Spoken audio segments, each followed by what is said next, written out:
Welcome back to Nick Lenz Novel Reviews. This is episode number 63. I haven't done one of these in like almost a month, so I figured, why not? Alright. This one is episode 63, and I'm reviewing Star Trek Enterprise Rise Federation Uncertain Logic, written by Christopher L. Bennett. This is set exactly 10 years after the events of the series. Yep. Yeah, because it takes place in 2165. This is technically the third book of this entire trilogy of the series, Rise Federation, which is set like right after at least like almost a year after the events of the Romulan War doxology. So that's basically where this set place. Now, those of you curious though, what the heck is this object in the cover? This is known as the Kashara. This was an object that was a plot device in a trilogy of episodes from season 4 of Star Trek Enterprise, which is commonly referred to as the Kashara trilogy, but I refer to it as the Vulcan trilogy. The main villain of this particular storyline is, in fact, and he's also in here as well.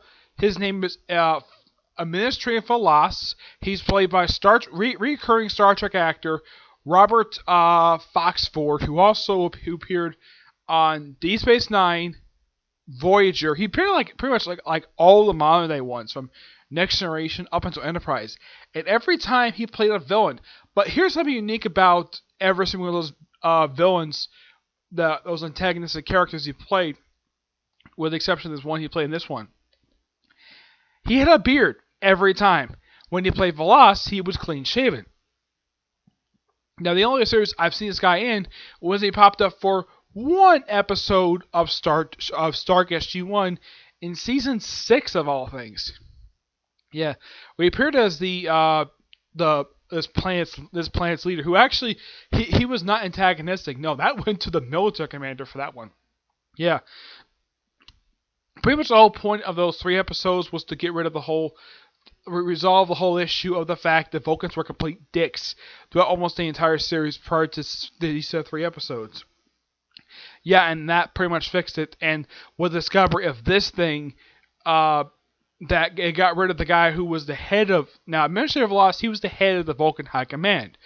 After he was... Now, pretty much his plans were very...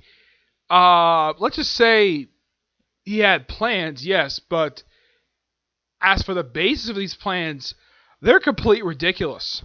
Now, he had basically got intelligence reports. Now, he was also... Get this. At one point in the trilogy, he was planning an invasion of the Andorian Empire. Yes, he was actually planning an invasion. Why? Because he received alleged intelligence reports that they got their hands on Xindi weaponry back in season 3. But here's the thing. Both the Enterprise crew and Sharan himself, who, by the way, he was the one commanding the ship that went into season 3. Yeah, he actually was the one... they know for a fact that the report is bullcrap because Archer destroyed the tech. He destroyed the tech by basically activating its self-destruct sequence. So yeah, it was built to be a lie.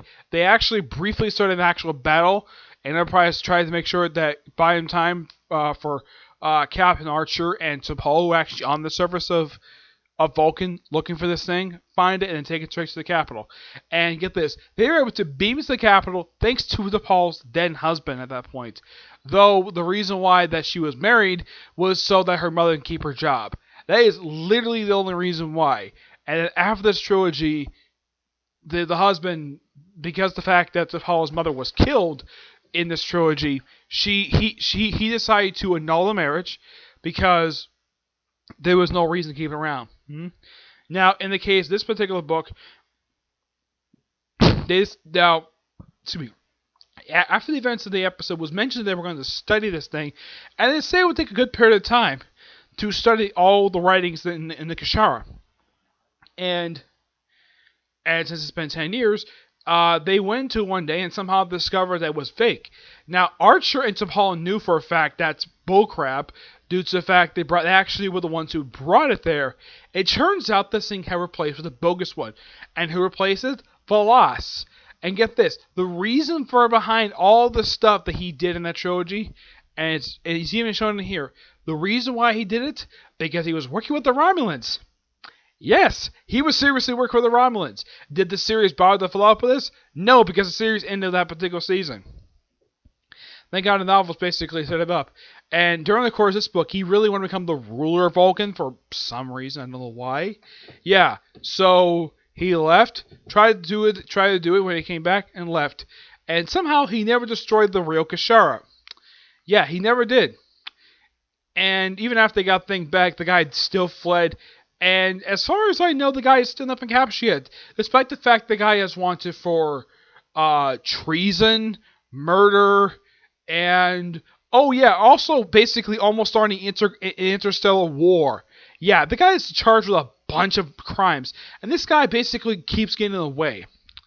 But I gotta say, this was one amazing novel. If you really enjoyed that particular 3 episodes, this book is the follow-up to it. Though it's set 10 years afterwards, but it's fine. At least a lot of stuff has happened between that trilogy and this. Oh yeah, and Trip is in this. Yeah, he's on some other mission basically related to, get this. Yeah, this book is not only a follow-up to the 3-episode trilogy from Season 4, but also a standalone episode from Season 2. Yeah, they actually find the space station, like one of the space stations, is revealed they're called the Where, and later on, about 3 books after this, a book that has Trip on the cover, they actually do not only set down Section 31, well, for about 200 years, but also get rid of the Where. Yeah, the Where, they resolve the whole plot thread. Because, excuse me, I don't think the show itself either took the time or even bothered to follow up with the plot through with the Where. Luckily we have novels do that. But I gotta say, other 2 stories, I like the Vulcan story a lot more better, because that was something that for the final season of the show, that was the A plot of the story. The whole thing with the Where, that was the B plot, and that involved the Pioneer. Yeah, that's actually Reed's ship. T'Pol's ship, basically, because the whole original crew itself of the Enterprise are in 2 separate ships. On the Endeavor, Archer himself is an admiral at this point.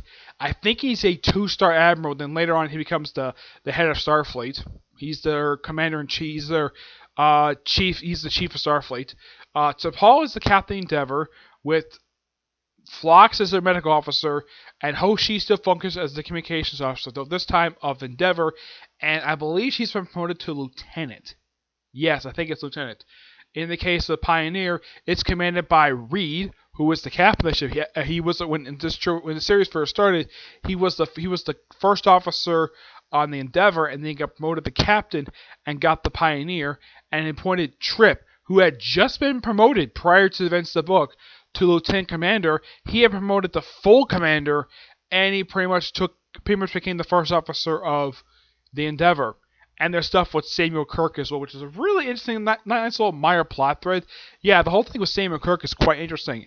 And there's stuff with Tobin Dax. Yeah, he's actually in this. He's actually in the series. He did make one appearance on the show in the episode. I don't remember. It was an episode from Deep Space Nine where, get this, Miles was possessed by Tobin Dax's memories. So he acted like Tobin Dax, very antisocial. Yeah, the way that Jadzia described him in the show, even the way that Colin Moran, the guy who plays Miles, he actually is very accurate to how he's picking here. Yeah, it's like Christopher Bennett basically decided to take notes from the way he's depicting DS9, and that's probably how he depicts him here, because he's basically a minor character in here. He does get a good amount of screen time in here, which is nice. This is one fantastic novel. I highly recommend it for people who actually do enjoy the final season of Enterprise. Excuse me, yeah. I know some people didn't like Enterprise very much because of the bull crap they pulled in the first 2 seasons. Now, the first season did have a handful of episodes I personally did enjoy. Season 2 had a lot more good episodes than Season 1 did. Season 1, from my opinion, I think it had good about 4 or 5 episodes that were really good. In the case of season 2, I'd say about 8 of the episodes. And also, I thought this was something really weird for Enterprise. They had an inconsistent episode count per season. Like one season 20, I think another season 22, it was like 25. Yeah, they were inconsistent every single season. While in the case of the previous 3 series, they had a pretty consistent episode count every season. Not in the case of Enterprise. I do not know why. I think the final season had like good 20 episodes, I think it was. Though the final episode of the series is considered to be the worst episode of the entire series because everybody hates it. Not only the fans of Enterprise hate the show, but the cast hate it as well. And it's a good thing the novels ignore it, so they do borrow some stuff from it, like the decommissioning of the Enterprise and the Trip's death. They actually use it in here, but it's a lot betterly done. Though it's actually used as a plot device instead of just something completely random like did in the series finale. I give this novel a 9.5 out of 10. It's a fantastic novel, and I highly recommend it. Alright, so that's really it for this episode. Stay tuned for my next video is going to be a review of One Piece. I'll review it probably a little over 20 minutes from now. And after I do my review for that, I'm going to do 2 comic corners, and then I'm going to do My Hero Academia, okay? But until I see you next video, bye.